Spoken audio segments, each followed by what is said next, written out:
It's never too early to look ahead, especially when the Tide's on a bye week. Let's go ahead and do an early breakdown of Alabama at Georgia. Stick around. Let's talk about it. This is Way Offsides. 3, 2, let's go.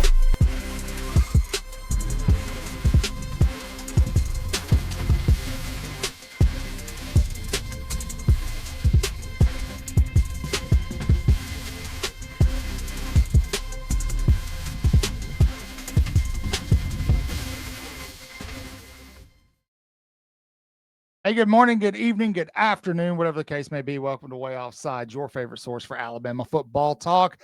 The Tide's got a big one coming up in just a few days. Obviously, this week is a bye week. Thank gosh, we need it. It feels like we've played half a season already, but as the Tide enter SEC play, they'll do it in real fashion, real fashionable fashion, I should say, as they head to Athens and take on the Georgia Bulldogs. We all know what happened in Tuscaloosa last year. We all know what Alabama's look like on the road. Well, let's look at the numbers. I love numbers. I'm a numbers guy. We're going to be talking a lot of numbers today. So before we get there, leave a big Roll Tide down in the comment section below. Let me know where you're watching from. Let me know how you're feeling about this game. Do you feel confident? What have you seen from Georgia to make you feel like Alabama could potentially take advantage of them? I have some thoughts. I'm going to share them all with you today. We're going to go through that all, but most importantly, make sure you like, subscribe, and hit the notification bell so you don't miss it. We're going to be doing these breakdowns, talking to some people close to the program over the next week, and really discuss what to expect from Alabama as they head to Athens. Now, the biggest thing is the Tide have to get their crap together on the road. That has to happen before any of these other things can happen. So we know that Alabama has not looked good on the road. They looked okay last year when they went to Wisconsin. They looked fine when they excuse me, that's when they went to LSU, but they were running the ball. So that goes without saying. Like, Alabama has to get its crap together on the road to have a shot in this game, I think. But so we're going to talk about under the precedence that happens. Okay. So before we go any further, let me make that very clear. Now, first and foremost in this game, all that aside, the biggest thing we see out of Georgia, the biggest thing I noticed out of Georgia football is their pass defense. Their secondary is very suspect. In the Tennessee game, they got torched for, I don't know what, 40 something points, 41 points. It was absolutely ridiculous. Let me see how many. We're going to look and see how many yards they gave up through the air. Sorry, I did not have that brought up to give to you, so we're going to do that now. So they gave up 371 yards through the air. They gave up 496 total yards of offense, with 125 coming on the ground. Tennessee was averaging 7 yards a play. Some of those were coming off of big plays, but what I saw was that Georgia's secondary is a little suspect, and I think Alabama has the tools to take care of that. Now, unlike years of past, that secondary is not as dominant as you would think. They rank pretty low in terms of pass defense. However, overall, Georgia sits at 46th in the country in total defense. Alabama is sitting at 23 in the country in total defense. Now, you may be like, you may point to opponent, and I completely understand that. So let's look at that. I don't have all the stuff for Austin, PA that Georgia played, but Georgia's played Marshall and Tennessee. Alabama's played FSU, ULM, and Wisconsin. Now, Tennessee was the sixth highest offense in the country going into that game, but they were 85 in total defense, and Georgia shredded them. Georgia beat them 44-41. Alabama has played a team that is very similar in FSU in terms of offense. FSU right now is ninth in total offense in the country. However, they're in the top 30 in total defense. You know, just as well as I do, anywhere from a top 10 offense and combine that with a top 25 defense, that's a championship caliber team, I think. So in terms of the best opponent right now, Alabama's got the best opponent that they played, and they lost that game. They looked terrible. It was first game on the road. Like we talked about, Bama's got to figure out that road mentality. However, when we look at Wisconsin's offense was abysmal. They were awful. Just not very good. 103rd in the country, but they're 31 in total defense. Wisconsin's defense is actually very, very good. A lot of people aren't talking about that. They're not discussing that part of the game. And Alabama was able to put up almost 500 yards of offense against them. Now, Georgia's offense, it ranks 39th in the country, and they're averaging about 261 yards per game. Like I said, their defense is not what we're used to. Now, on the front side, when we're talking about stopping the run, things like that, yes, Georgia has a very, very good defense when it comes to getting to the quarterback. Georgia has a very, very good defense, but this is all pointing to the fact that Alabama may have a matchup in that secondary for Georgia that would help out the Tide. So let's look at passing yards allowed here really quick. Alabama, it ranks number 8 in the country, looking very, very, very good there. Per game, they're giving up about 108 yards through the air.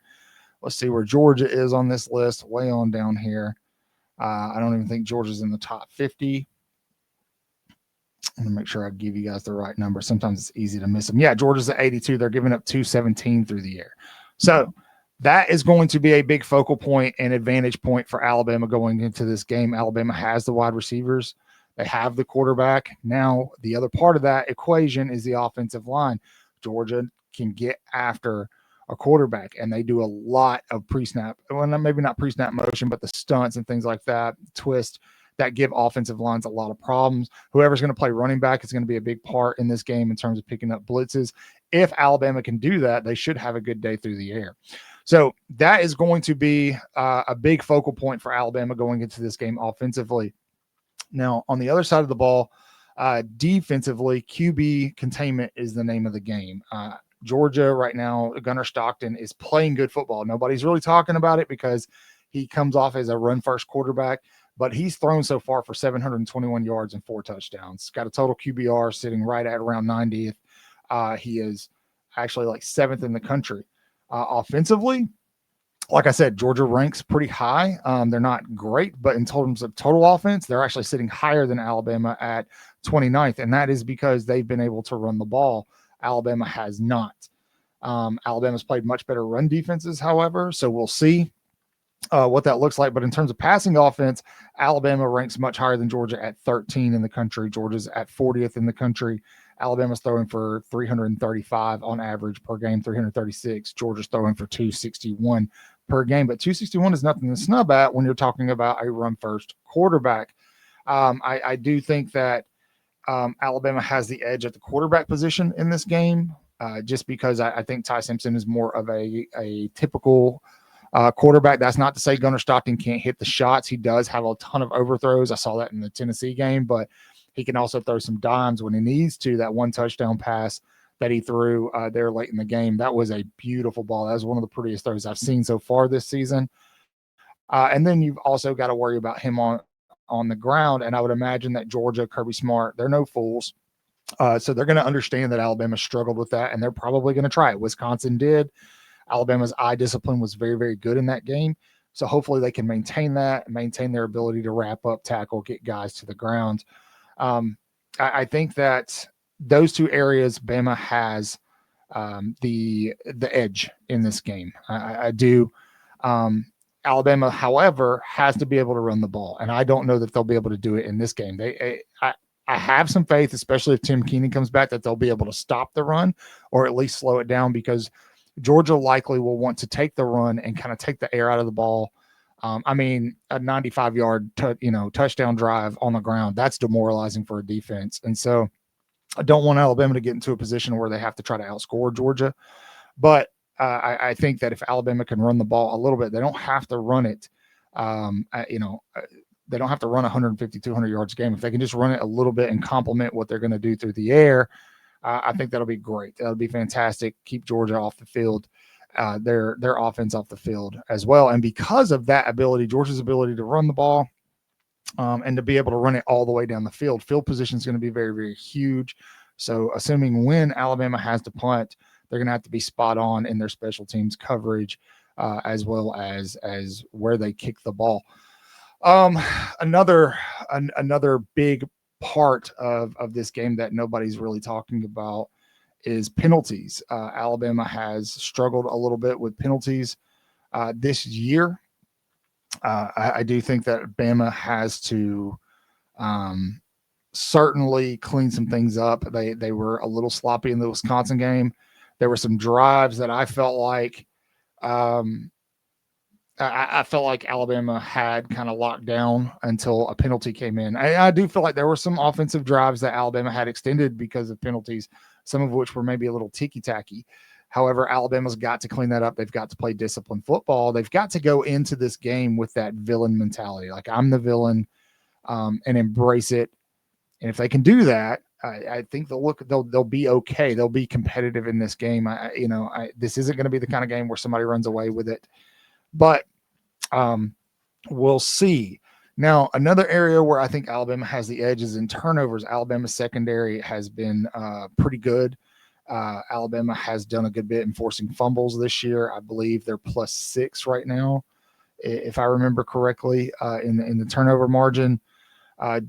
Number 14 in the country in creating takeaways. That's going to be a big part of this game, especially with people like Bray Hubbard, Keon Sabb. If they can get back there, stress his quarterback a little bit and take the ball away a couple of times, it'll put Alabama in a really good place. Now, Georgia is sitting down there tied in the 68 position. Now, keep in mind, there's not a lot of variance between top 10, top 50, top 60 in turnover. We're talking just a couple of, points of difference here.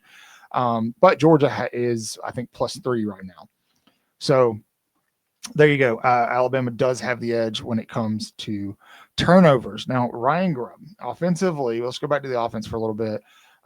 Alabama, again, they're going to have some mismatches and some matchups to take advantage of in the secondary. What will be vital is early in the game, Ryan Grubb scheming in a way that he can get Ty Simpson very comfortable. Not just Ty Simpson, but also that offensive line. Georgia is very aggressive up front. Their linebackers are very aggressive. Simpson's going to have a little bit of time where they're going to have to give him throws to where he can kind of fill out the game and get a little comfortable and gain a little more confidence in what he's doing. They tried to do that against FSU. There were some issues there. I think just in terms of as a team in general, just kind of panicking. If they cannot do that here, I think they'll be fine. Everybody, offensive, defensive side of the ball has to play with the same fire and intensity as Bray Hubbard. If this team can do that, they can beat anybody in the country. I believe that. If you watch the Wisconsin game, Bray Hubbard was playing lights out. It didn't matter what the score was. It didn't matter who the opponent was. Bray Hubbard looked fantastic.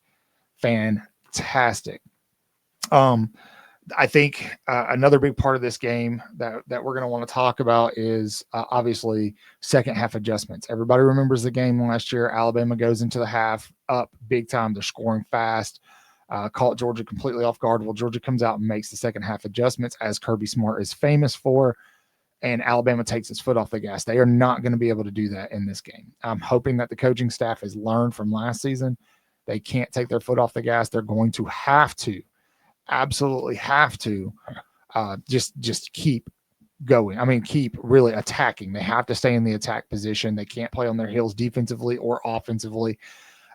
If they do that, I like the offense's chance of putting up some points in this game. I really do. Despite Alabama's issues with running the football, they struggled to run the football going into the Georgia game last year, and they had a lot of success. Now, I will say that towards the end of that Wisconsin game, Alabama started to figure some things out. They started being able to move the ball on the ground a little bit. If they can capitalize and build on that, I'm really excited about what the run game could become, assuming they figure out who their number one running back is going to be. Obviously, you're going to get Jam Miller back as well. That will be huge. That will be huge. Now, red zone defense.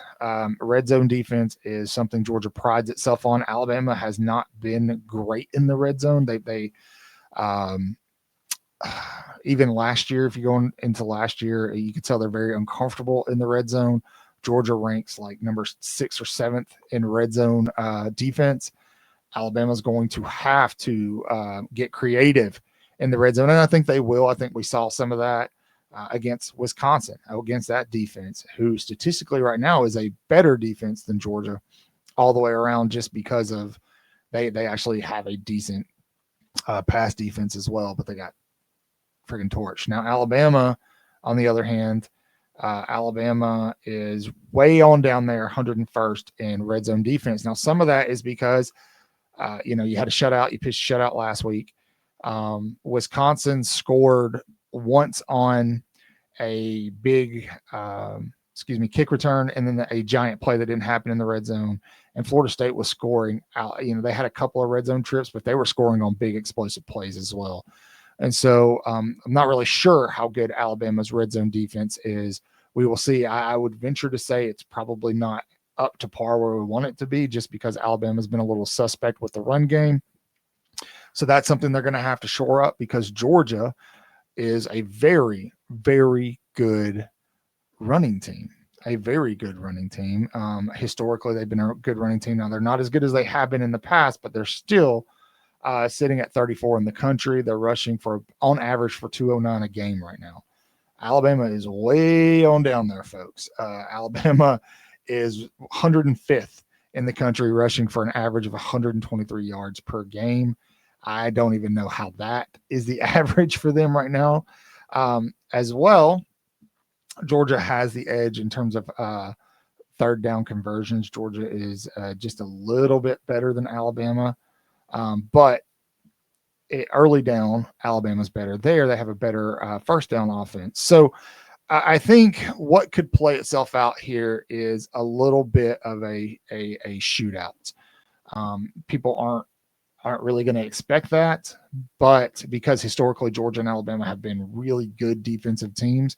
But if you look at what happened last week in the Georgia game when they went to Neyland Stadium, Tennessee lit them up. Whether Georgia won the game or not, Tennessee lit them up.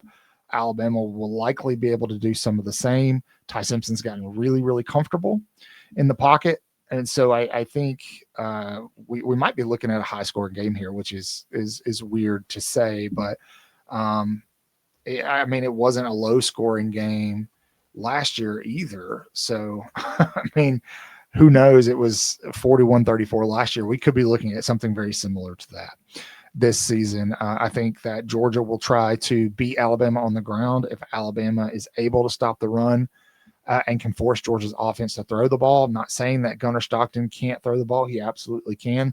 He is just not as consistent and accurate as Ty Simpson. So I think Alabama has the edge there at the quarterback. The biggest factor in that is going to be the offensive line, though. That offensive line has to put together and play the most physical game they've played to date. If they can do that, especially out on the edges, guys like Proctor, Formby, assuming it's going to be Formby, those guys have to play lights out. And if they can do that and they can give Ty Simpson some time, I do expect Alabama to be able to move the ball. Absolutely, especially because Ty Simpson does have some wheels. We haven't really seen it yet. I think you'll probably see it a little more in this game. But Georgia looks very similar offensively to who Alabama is. Alabama just has better core wide receivers than they do.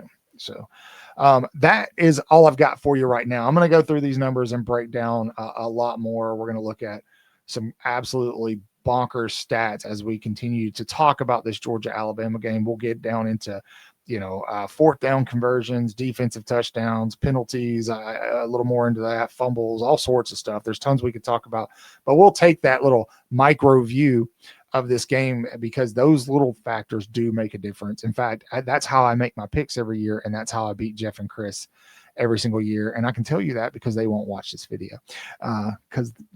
Anyway. So thanks for sticking around with us. We got a great Thursday night show coming up this week. We're going to preview this week of college football. Obviously, Alabama's off. However, you still have some marquee matchups to look at. We're going to talk about who's best slated to make the playoffs. We'll have some special guests, hot takes, all the stuff. We'll be heavy on recruiting this Thursday night, so you're not going to miss it. I know a lot of you love talking recruiting with us, so we will be more than happy to oblige and do that this weekend. Please like, subscribe, hit the notification bell. If you're still with me, hey, leave a big Roll Tide in the comment section below. In fact, if you're still with me, leave a big red heart in the comment section below. That way I know you watched the video to this point. Thanks for sticking around with me. You guys are the absolute best. As always, say your prayers, read your Bibles, wash your hands, hug somebody's neck today. Horns down, beat Auburn and LSU and Tennessee too. Roll Tide.